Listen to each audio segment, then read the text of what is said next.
So now here's the unique part. Here's the trick part. What I actually do with my gender reveal candles to make sure that the colors actually stay in the center. So now you're gonna remove this. No longer need this here. And as you can see, it's still soft, and this wick is standing up, so it's nothing to really control at that point. And then also we have that thin layer of wax already, so that's where the actual the teddy bear and everything else goes. So now here's my little unique trick that I didn't mention earlier, but it's pretty much a cookie cutter. Now you chose the shape of a star to make it that much easier for me, so it's not like anything over. You're just gonna put that in there, and then put it in the place where you actually will want it, and then pretty much put a little slight pressure, so that's gonna keep it intact and keep it intact. So pretty much when you pour your colored wax, it's actually gonna be the color that reveals underneath. So I'm gonna pour that wax now. Let me grab that from the stove.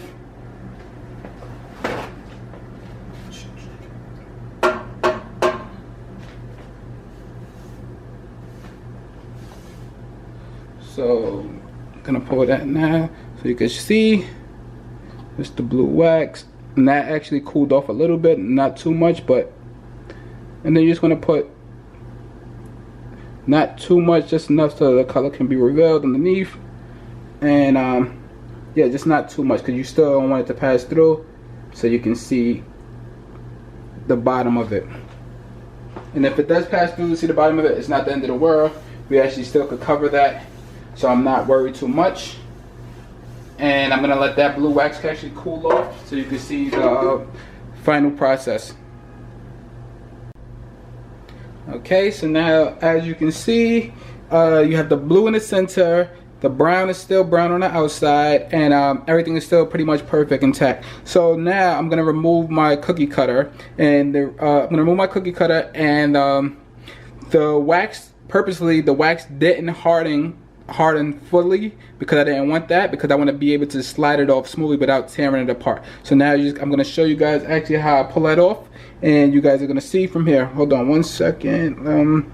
So now you just want to pretty much pull the ends and then shimmy it off. So pretty much, you see that, a perfect star. I wouldn't move it too much just yet because I have my damaged mold, but it's a perfect star. So now what I'm going to do now is pour more brown wax into that, which is going to fully cover it. So as you can see, there's nothing in there. It's a perfect star, nothing spills over. The brown edges is still brown, and everything is pretty much covered.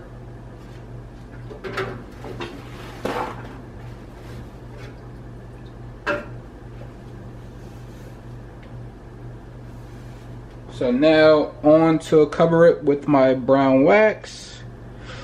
And the wax is cool enough now, you can just pour it all over. It's not going to spill, don't worry. And you just want to cover that completely.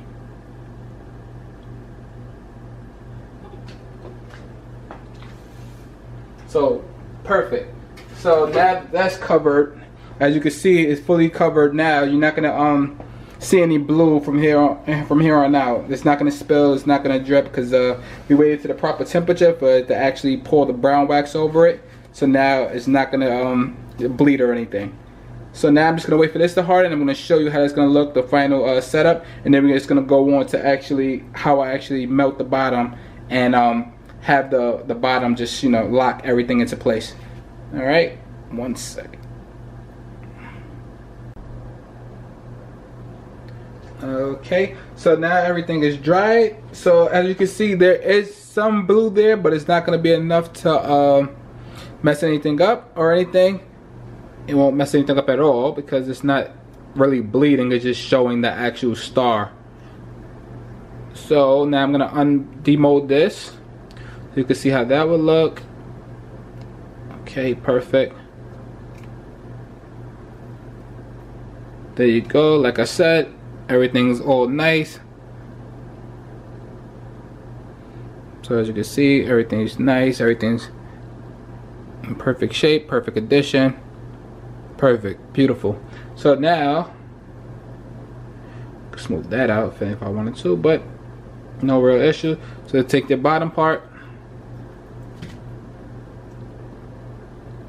and you pretty much, this is the reason why I always keep that hole there, so it passes through, or you could just cut it, it doesn't matter, but I like to keep it so it's centered,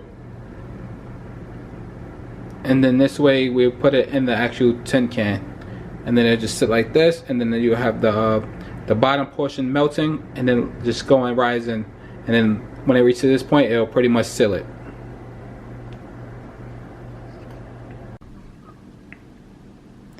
Now I have all three of my candles pretty much made. I just have to secure the bottom, which I'm going to do now. Where I'm just going to apply a little bit of heat to the bottom of it, and it's actually going to rise, and then it's going to fill up the sides for me. So once it fill up the sides, then I won't have to worry too much about the candle moving itself when somebody opens it, or anything spilling out. And then also the color, as you notice, is still secured, so you cannot see if it's pink or if it's blue. Once again, you cannot see if it's pink or if it's blue, because everything is secured, and then pretty much it's still sealed. So even if you were to look at the sides, there's nothing on the side. There's no way anybody can detect the color prematurely. So we're pretty much done here, and I'm actually going to show you one that I actually completed already, just to show you the difference.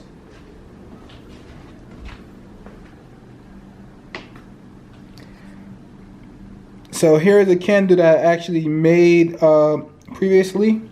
Here's how it looks. Here's the blue. It's a deep blue, as you can see. It's pretty much gonna burn through the center, and then once it hits a certain hit a certain point, you're just pretty much gonna tilt that over. This is what you're seeing here. You're gonna tilt it over to the left or right, however you want, and then pretty much you're gonna see that big crater, and it's gonna have the color what's gonna be revealed, which is gonna be pink or blue. And I prefer, just a tip, if you're purchasing this candle, I prefer you tilt it to the left, only because it's just keepsake. So you actually can keep this, and then, you know, keep it for memories or however. And then I would love to keep the beer, you know, as fresh as possible. So as you can see, everything. So here's the three that I'm making now, and here is the one that I already made earlier for somebody else, but it turned out to be I just tested it because I wanted every candle to be the same as that color. So you can see it's all the same tone, and this is the reason why I go darker when I apply the actual the liquid dye. Alright guys, we're gonna move on to actually heating this bad boy up, and then we're good.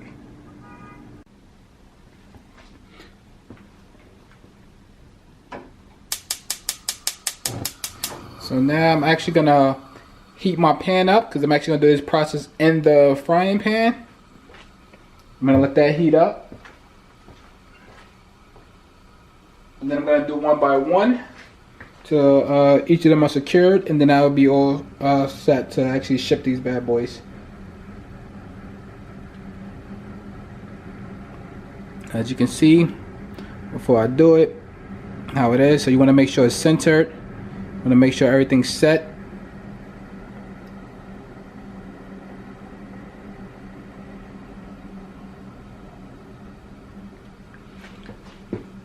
So now I'm going to actually position this in there. Keep in mind this is a stove, so it will get, you know, extremely hot, so just be careful. It doesn't take much heat to actually you know, for it to warm up, because you can see it's already moving and secure, and then pretty much you just want to keep it steady. So my trick here, what I do, I'll turn it down a little bit here. Just have it positioned there, put your fingers there. Of course it's hot, but don't freak out. That's the best way to secure it. And then you're pretty much matching it up to make sure the feet are actually, you know, below the actual close mark. So when I'm closing, I want to make sure the feet is not going to get caught. And then just to make sure everything is perfect, I'll probably do it a little bit longer, even though it looks already good to me, but it's always good to be safe than sorry. So to me this looks good. I won't tilt it just yet because it the wax is still melting in the bottom. Let's see, a little bit longer.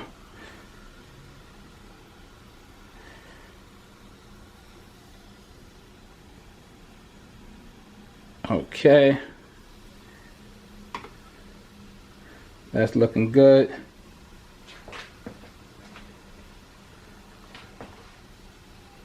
Let me get in a better position here. Sorry, guys.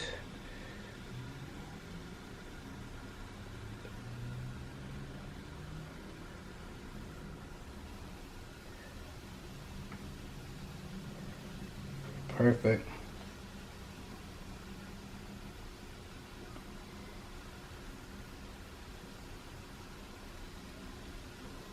This looks good. Like I said, just look at it. So normally I go a little lower just to make sure it's not going to touch. Everything looks good. The bottom is secured. And we are all set. And then you want to just take a napkin to the bottom of it, just because you're heating up water and you don't want to, you know, burn that water into the tin can. So you're going to see like water spots and things like that. So just wipe it. I'll say almost immediately after, once you realize, hey, it's a good set, then just wipe all of that off the bottom. All the water. Perfect. So now I'm going to just grab another candle, being that the water's already heated. And I would hate to have to do it again, so pretty much, so now like I said, the same process. You take the candle, you just want to, it's already hot, so it's going to happen a little faster. So now, as you can see, it's already moving, so you just want to keep it steady.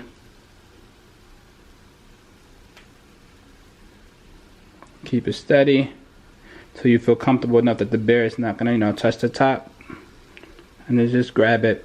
Like I said, it's hot, but don't panic.